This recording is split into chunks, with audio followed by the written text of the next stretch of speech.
Was this man one of the worst people to ever potentially have existed? Well, the answer is yes, and his name is Agamemnon, and his list of red flags is extremely long. For those of you who don't know anything about the Trojan War, Agamemnon, which is extremely hard to say, was the king of Mycenae, and his brother was Menelaus, whose wife was Helen of Troy. So I think you can fill in the blanks from here.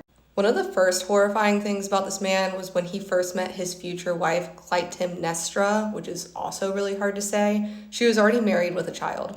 So what did this man do? Naturally, he killed her husband and her child both and then married her. So eventually, him and his wife have several children. And then when he was on his way to Troy to wage war, his armies were struck by really strong winds. Because of said wind, he believed the goddess Artemis was extremely angry with him and that she demanded a sacrifice.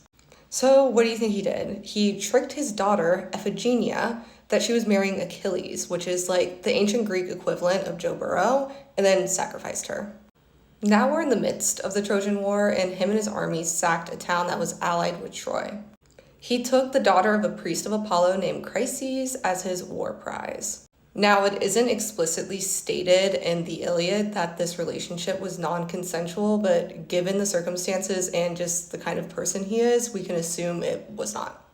Now, Chryses' father came and begged for his daughter to be returned back to him, and he dismissed him very rudely, insulted the priest, and sent him on his way, which I think we can imagine with the god Apollo, who is also a maniac, this did not sit well with him.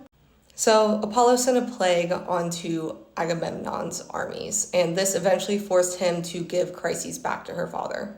But he didn't stop there. He was still upset that he lost his concubine, so what did he do? He took Achilles' war prize.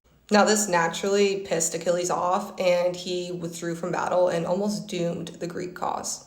Now let's fast forward 10 years and the Trojan War is over, and this maniac here is on his way home to his wife. But he didn't come alone. He came with another war prize, the Trojan princess Cassandra, and obviously his wife was not happy about this. So in a final act of revenge, Clytemnestra murdered her husband, either by sword in a bathtub or by trapping him in a net and stabbing him. Obviously, she killed Cassandra too. Now, men in the classical world were not known to be the most chivalrous, whether real or mythological. And just to keep in mind, the Greeks thought that this man was a hero.